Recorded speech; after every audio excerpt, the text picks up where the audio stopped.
2020 fue un año en el que las tiendas físicas estuvieron cerradas mucho tiempo. El primer desafío y el más urgente fue poder atender el crecimiento explosivo en la cantidad de pedidos. El 41% de las empresas declaró que con la pandemia aceleró sus procesos de transformación digital. Yo creo que el principal tema que hubo en la pandemia fue que este pic pilló desprevenido a muchos de los actores. A momentos estuvimos operando con el 90% de la venta a través del canal online. Muchas empresas hicieron una rápida transformación de su footprint físico, transformándolo, parte importante de ello, en dark store.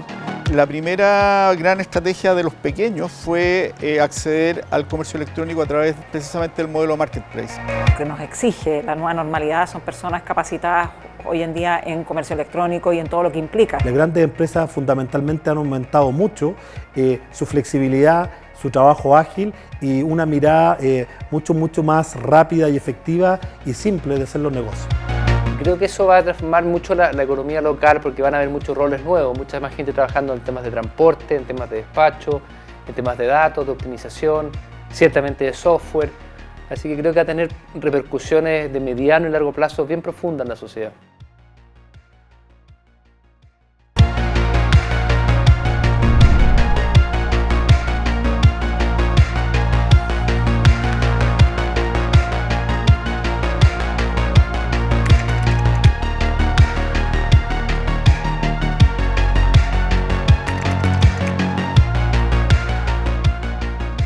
Lo que vemos es que el comercio electrónico creció en torno al 55% el año pasado en Chile.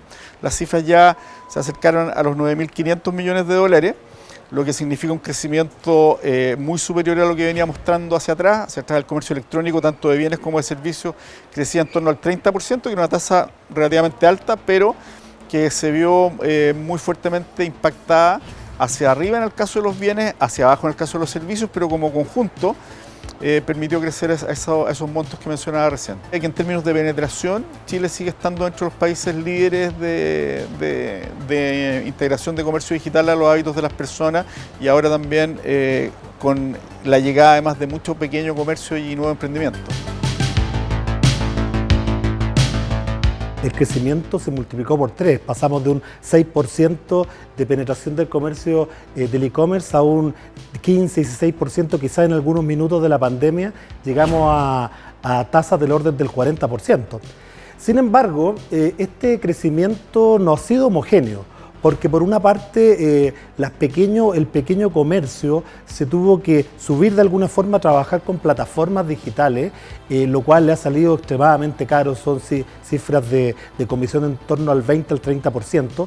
El gran comercio ya estaba preparado para esto y lo que ha hecho fue adaptar de cierta forma los procesos de postventa, generando entregas más eficientes y más rápidas para sus consumidores.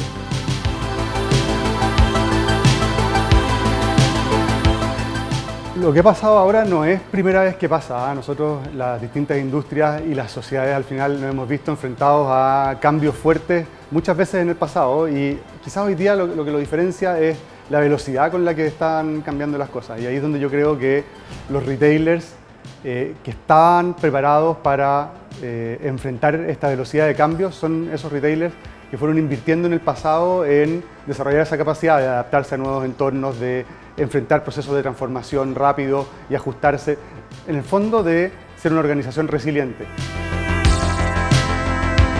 Pasamos de un 2019 con 1.3 millones de compradores a 2,6 millones de compradores en 2020, esto es más del doble, y 4 veces la demanda, si lo vemos en términos absolutos, que tuvo por supuesto un pic en el segundo semestre donde fue bastante mayor a eso.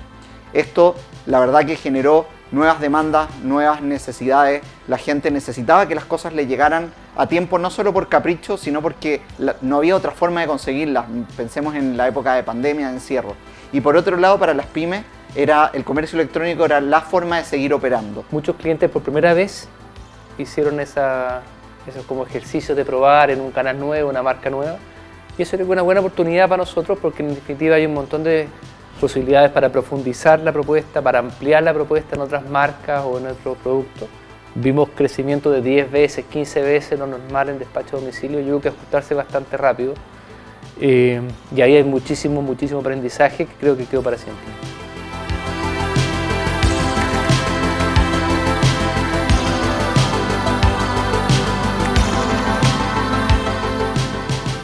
El nuevo consumidor, por un lado, está más informado que nunca. Tiene claro cómo se está atendiendo, está a un paso a una red social para saber quién está entregando a tiempo o no. Las reglas tienen que ser las que pone el consumidor. Hay que estar a la altura de sus expectativas. Si necesita que el producto le llegue en la fecha, más allá de si es en corto plazo o en largo plazo, hay que entregar en esa fecha. Si necesita devolver, hay que hacerlo con facilidad, no imponerle distintas razones de por qué no puede devolver, porque viene el plástico abierto, porque ya pasó más de una cantidad de días que en general suelen ser bastante bajos. Hay que estar disponibles para una nueva relación entre las marcas, entre quienes venden por internet y los consumidores. Nosotros estamos súper preocupados de que la página sea responsive y que la navegación sea mobile friendly, es clave. El 80% de nuestros usuarios navegan mobile, sin embargo aún sucede que al momento de hacer la conversión de comprar, el 40% de los usuarios hace la transacción mobile y un 60% hace la transacción en desktop. O sea, la gente navega mobile todavía mucho, pero sin embargo al momento de tener que pagar su compra, la paga en el computador. Y eso tiene que ver mucho con un tema de la confianza que tiene todavía el consumidor, con creer que es más seguro pagar en el computador versus el mobile. Pero eso creemos que fuertemente va a seguir cambiando, va a seguir mutando y va a ser cada vez más mobile.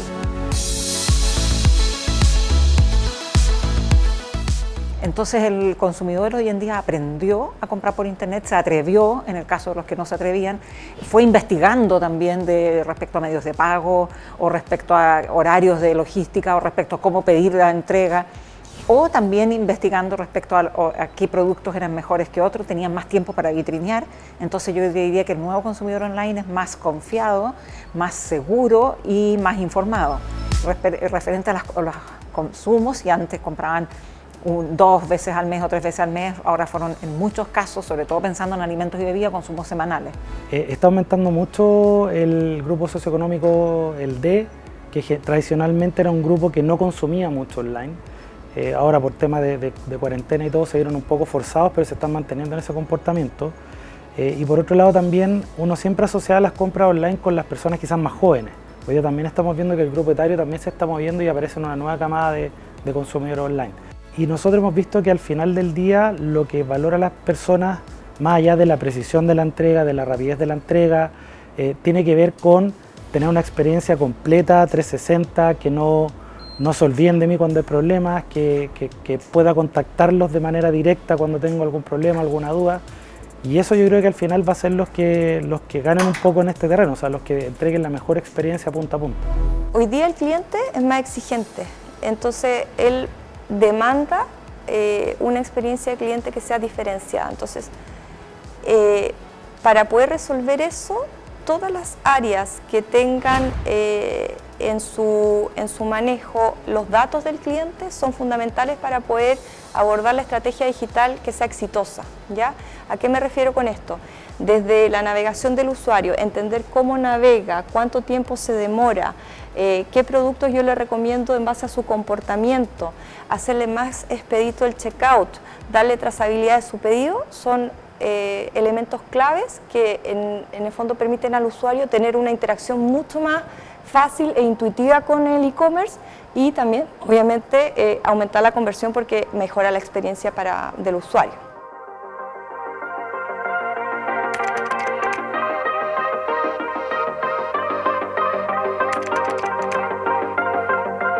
Lo que nos exige la nueva normalidad son personas capacitadas hoy en día en comercio electrónico y en todo lo que implica, no solamente en armar una página de e-commerce, sino que también en estándares de seguridad, en ciberseguridad, en data, en logística, etc. Y esto da paso a cambios también en los roles que estaban teniendo los equipos de los distintos retailers, e-commerce, marketplace que estaban involucrados en esta agenda. Significó reenfocar algunas actividades, por ejemplo, la gente de tienda empezó a hacer actividades relacionadas también con lo que era tomar los productos de la tienda y poder atender pedidos que se estaban realizando desde el sitio online. Por otro lado, se produjo la necesidad de tener mucho más personal para poder atender este fuerte incremento de órdenes en los centros de distribución. Creo que esto va a generar mucha demanda por profesionales del mundo de los datos, del mundo de la ingeniería de software, del mundo del transporte, del mundo de la logística, y algunas áreas se van a transformar. Quizás el marketing, que antes más era más, digamos, del mundo de la creatividad, del arte, se va a transformar un poquito más hacia el mundo del dato, de la prueba, del ensayo, del error. Entonces va a generar áreas nuevas y transformaciones también en áreas existentes. El mundo postventa quizás probablemente era más presencial, ahora va a ser mucho más digital. Entonces van a haber hartas transformaciones bien profundas, creo yo, y permanentes. Quizás el atributo esencial es el liderazgo, tener un liderazgo claro, inclusivo, transformador, movilizador en la organización, sobre todo en empresas pyme, porque las empresas pyme no tienen mucho personal profesional. Entonces, esta característica de liderazgo es esencial, un liderazgo más participativo que habilite que las capas intermedias de la empresa generen el cambio transformacional que se requiere. Entonces, ese es un elemento central, que son las variables más blandas, se podría decir, de la gestión. Un liderazgo con visión, transformador y movilizador. Tenemos varios perfiles, por ejemplo, los promotores. Los promotores son nuestra fuerza de venta en las tiendas del retail y ellos son muy expertos tanto en los productos como en entender las necesidades de los clientes. Pero hoy día tenemos una tienda cerrada, ¿qué hacemos con esa fuerza de venta? Entonces lo que hicimos fue rápidamente convertirlo a ellos en lo que llamamos el e-promoter, que es básicamente el chat que tú ves en el sitio, en Samsung.com y también en otros canales del retail, está atendido por un promotor real. Entonces tomamos esos skills de venta, de entender qué producto tú necesitas y los entrenamos para poder también hoy día comunicarse a través de una plataforma remota como el chat.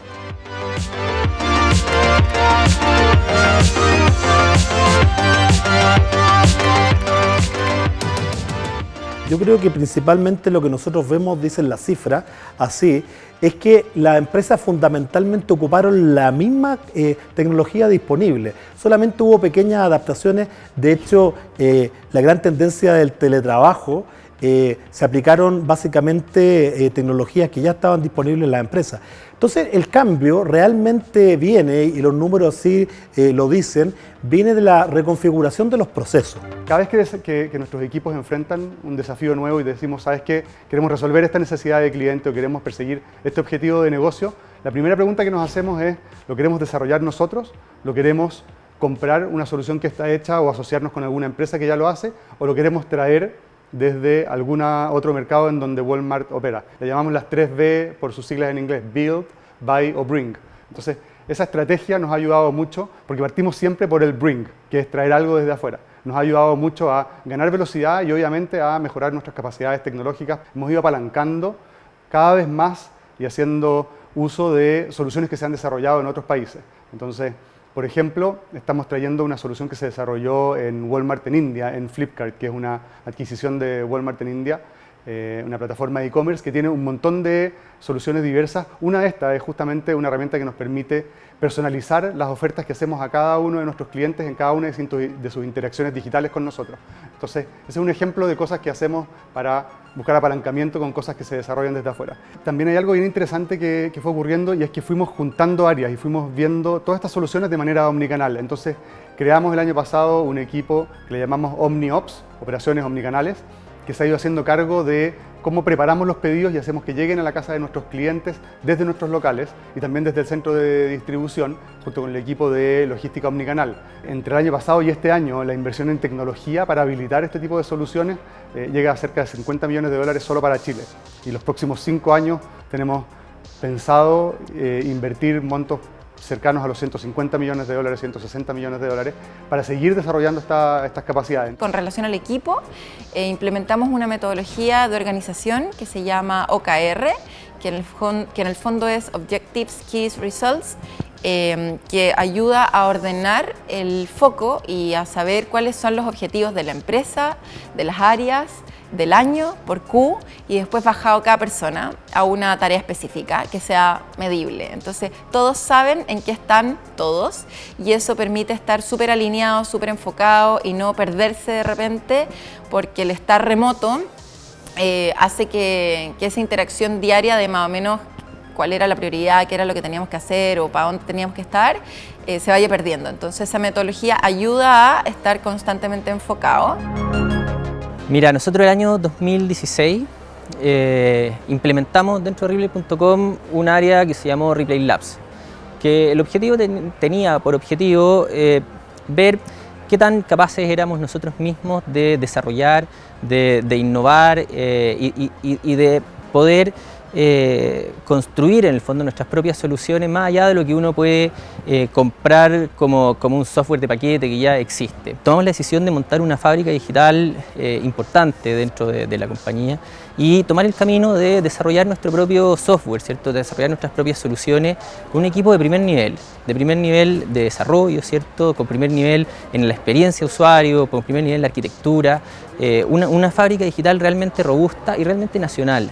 Primero porque nos resultó bien, teníamos mucha duda de lo que podía pasar ahí, resultó bien, fue algo muy positivo y sobre todo nos dimos cuenta que se podía innovar y se podía desarrollar en Chile. Nosotros tenemos un equipo de experiencia de usuario de primer nivel de calidad, ¿cierto? Que se dedica todos los días a revisar cada uno de los espacios del sitio y hacerlo más empático, más simple y más intuitivo. De las ventajas que tenemos en el e-commerce es que podemos medir con bastante precisión lo que está ocurriendo en cada uno de los espacios del sitio. Y eso nos da la oportunidad de mejorar todos los días respecto de nosotros mismos, respecto de lo que está ocurriendo en la industria. Entonces, medir todo, mejorar todo es una línea muy importante para que esto pueda ocurrir.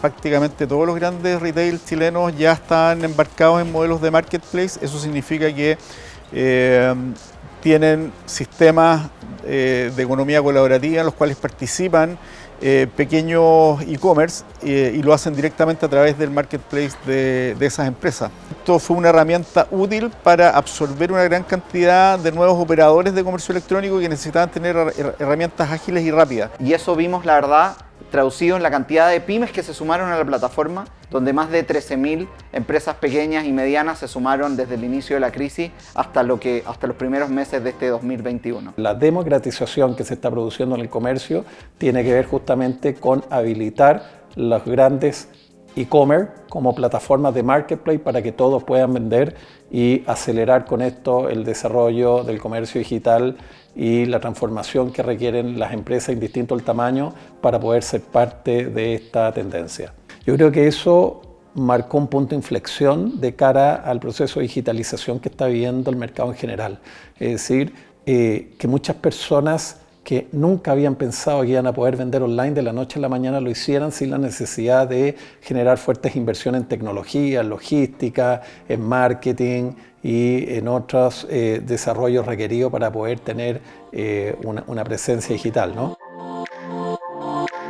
Uno de los desafíos más grandes que tienen las pymes cuando se proponen vender a través de Internet tiene que ver con las oportunidades, tiene que ver con la falta de tecnología, de conocimiento, de logística, que les impide o les hace muy difícil estar a la altura de quienes lo llevan haciendo hace más tiempo, de quienes tienen grandes infraestructuras.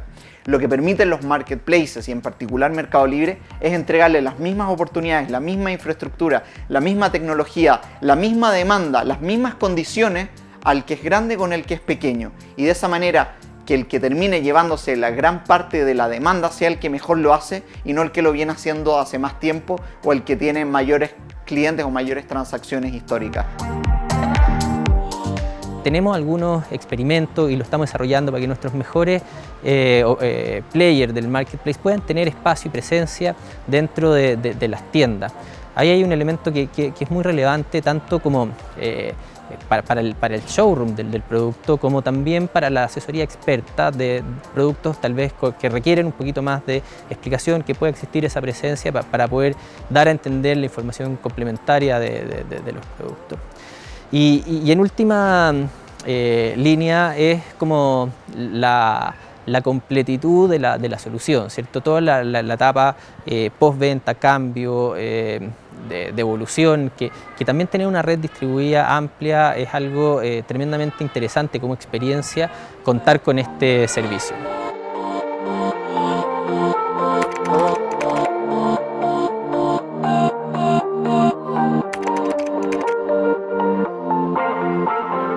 El modelo de Dark Store, la verdad es que viene creciendo fuertemente en todo el mundo y sobre todo en los mercados más desarrollados de comercio electrónico. Acá en Chile era una tendencia que ya muchas empresas habíamos abrazado y permitía tomar parte del inventario disponible en esa geografía y poder disponibilizarlo para distribuirlo en pocas horas al cliente final, ¿no? Con el desarrollo de las Dark Stores se generó una capacidad mucho más robusta, mucho más escalable, que hace posible, junto con la tecnología correcta, poder llegar rápido a los clientes. El poder operar a través de las tiendas, en la idea de las tiendas grises, la logística y el despacho al domicilio, tiene una serie de beneficios, como por ejemplo los costos, ¿cierto? Tiene un costo de operación y de despacho más bajo, al estar también más cerca de donde está el cliente que está requiriendo ese producto. Tiene mejores tiempos de respuesta, por la misma razón, ¿cierto? Estamos más cerca, entonces yo puedo llegar antes, y genera una serie de servicios y de ventajas de cara al cliente, ¿cierto? En términos de la postventa y la posibilidad de cambiar. Yo poder venir a una tienda donde hay más de 500.000 productos distintos para poder cambiar el que por alguna razón no me gustó, es una experiencia tremendamente poderosa, ¿cierto? Y eso es algo que estamos trabajando, queremos potenciar y queremos desarrollar. Nosotros hemos ido, a pesar de que hemos probado los modelos de Dark Store, hemos ido migrando más hacia las tiendas híbridas, que es un local en donde tenemos operación de cara al cliente y entran clientes a comprar, en el que construimos un sector específico para preparación de pedidos de e-commerce. Lo que haces normalmente es que defines una serie de SKU, de listado de productos que vamos a tener dentro de ese fast picking zone, le llaman, como zona de preparación rápida de pedido. Y te voy a inventar, por ejemplo, tenemos 1000 productos dentro de esa zona y cerca del 80% de los pedidos pueden ser completados con esos 1000 productos. Entonces, lo que hace la persona que está preparando el pedido, el picker, es que entra a ese sector, completa el pedido con todo lo que encontró ahí, y cuando hay 2 o 3 productos que no están ahí, tiene una pasada hacia la tienda completa y ahí puede completar el pedido. Te diría que el más representativo de eso es nuestro Omnicentro, que es un desarrollo que hicimos en nuestro local líder de La Reina y que hoy día está sirviendo a cerca de 2, 3 o 4 comunas distintas dependiendo de qué día estamos operando desde ahí. Al construir este Omnicentro, gracias a la eficiencia y a la velocidad con la que logramos sacar pedidos de ahí, triplicamos la capacidad que teníamos para servir esas comunas, entonces ha sido súper relevante.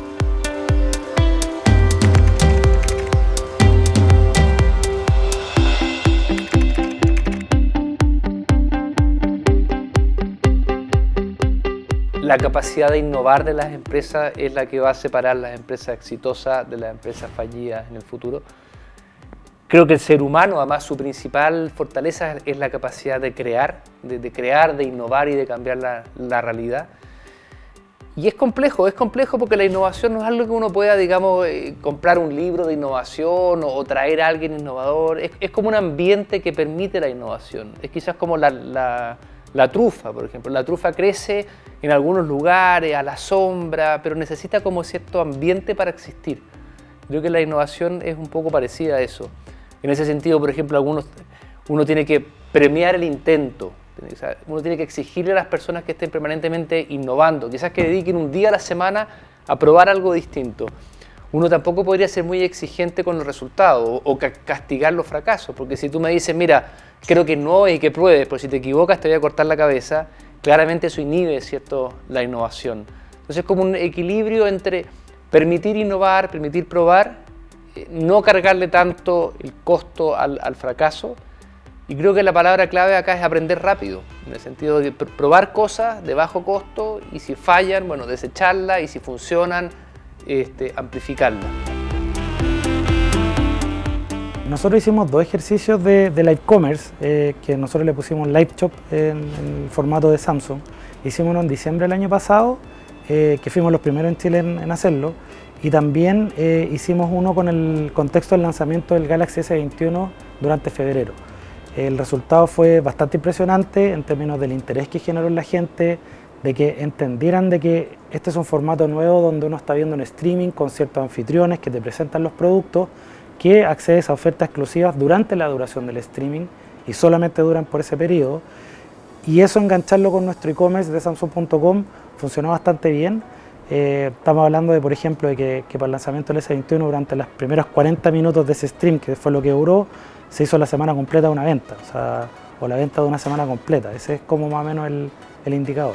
Un ejemplo súper bonito que lanzamos hace un par de meses es en Santa Amalia, en el Líder de la Florida. Inauguramos nuestra primera torre de pick-up, que es una torre en la que se van guardando pedidos de clientes para cuando los clientes llegan lo pueden retirar automáticamente con su teléfono. Entonces te llega un mensaje a tu teléfono con un código QR, el pedido ya está guardado en la torre de pickup que tiene almacenamiento para cerca de 250 pedidos o algo así, y tú lo acercas a un lector en la torre y la torre tiene una serie de robots que se mueven por dentro, toman ese pedido, lo bajan y te lo entregan para que te lo puedas llevar.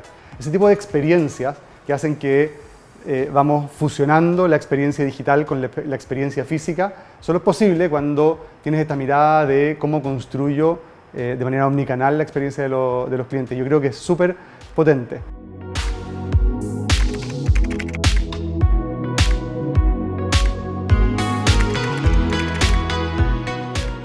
Hubo varios cambios. Primero, adaptarse a dentro de las instituciones, dentro de los distintos marketplace o tiendas online, de enseñar a las personas a la nueva forma de entregar los productos. Entonces para eso hubo que hacer inversiones en los protocolos sanitarios, cómo tuvieron que cambiarse los protocolos sanitarios de manera de entregar en las casas de manera segura.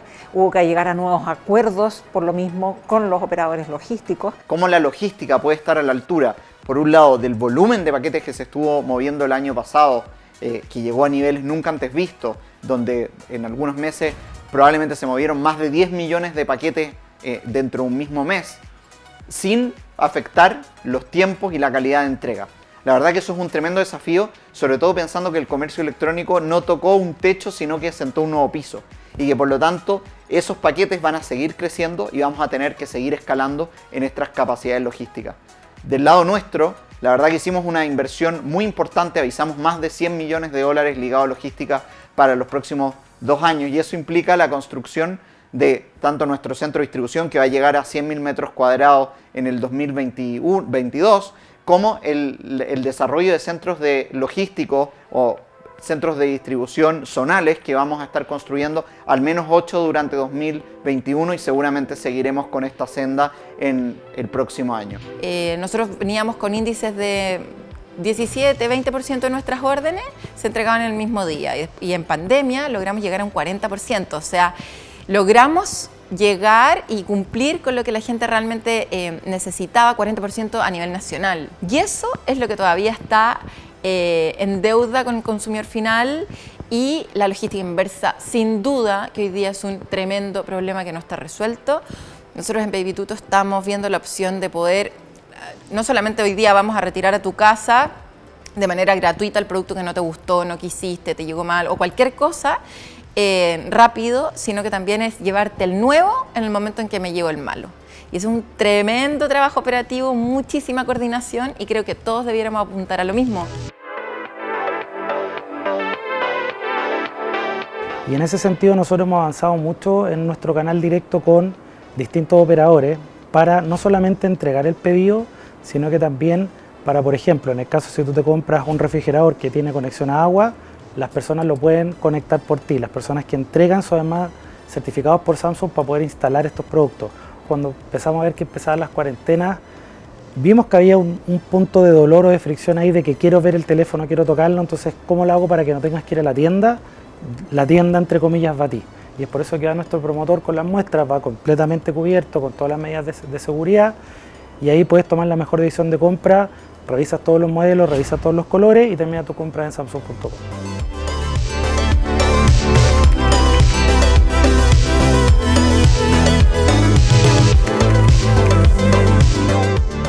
había muchas dudas de qué va a pasar después de la pandemia con el e-commerce, si es que esto fue un aumento que después va a bajar y vamos a volver a niveles que estábamos antes o quizá un poco más alto, pero a niveles más bajos que hoy día. Yo soy de la opinión de que esto solo va a seguir creciendo. Los clientes lo van conociendo, les va encantando el servicio, es mucho más cómodo. Vamos a tener un comercio electrónico fortalecido hacia adelante. Este año probablemente vamos a superar los 11.000 millones de dólares. Esperamos que en un par de años ya el comercio electrónico de bienes y servicios representa en torno al 20% del total de las ventas. Eso es una cifra que no nos hubiésemos imaginado hace un par de años atrás, pero que va de la mano con este desarrollo cultural que hay detrás de avanzar hacia el hábito transaccional y el fortalecimiento de esos mismos hábitos. Yo creo que en el mundo hay una señal muy fuerte hacia la descentralización, la desintermediación y la economía como más colaborativa. Creo que lo digital supone colaborar más, supone el mismo Uber, por ejemplo, esto de que uno pueda usar su auto para llegar a otras personas. Creo que esas son las grandes corrientes que están llegando. Entonces hay que subirse a un mundo que es colaborativo, un mundo que es descentralizado, y que uno tiene que ser como una especie de articulador entre distintas personas que hacen servicios, que prestan servicios, que quieren servicios. Y creo que eso va a ser al final del día lo que va a primar en todo, en los servicios, en los hoteles, en los productos, en la manufactura de productos, en la venta de productos, la distribución de productos. Creo que vienen tiempos de mucha colaboración y mucha descentralización. Mi visión particular es que vamos a caminar hacia un comercio dual, en el cual vamos a tener que habilitar el comercio digital a convivir con el comercio más bien físico en las tiendas. Entonces, de esta manera, el punto de venta físico se va a transformar también en un punto picking, ya se transformaron en un punto de picking para hacer distribución. Por otra parte, los clientes van a querer vivir experiencias distintas en los puntos de venta físicos, y yo creo que uno de los principales desafíos que tiene desde el punto de vista del canal digital es asegurar la entrega, asegurar y darle confiabilidad a la entrega, porque quizá eso es un elemento central que le genera incertidumbre a los actuales clientes. Cuando termine la pandemia va a estar muy deseada de ir a las tiendas, muy deseada de salir, y esta sensación de poder mirar, verse, tocar las cosas a lo mejor de una manera distinta va a existir cada vez más fuerte. No va a desaparecer, pero creemos que el online y el físico van a tener que estar súper conectados, y la omnicanalidad es el futuro. Si no integra valor, si no se digitaliza, si no genera una experiencia valorada por el cliente, lo más probable es que tenga muy poca asertividad, ¿no? Y eso finalmente habla de lo que ha venido pasando en el mundo. No es que el mundo físico esté cerrando las tiendas, las malas ejecuciones son las que se están cerrando, ¿no? Donde no se agrega valor al consumidor. Creo que ese es el gran desafío, y ahí es donde tiene que estar puesto el foco, y probablemente lo que vamos a ver en muy poco tiempo son tiendas muy enriquecidas desde el punto de vista de experiencia.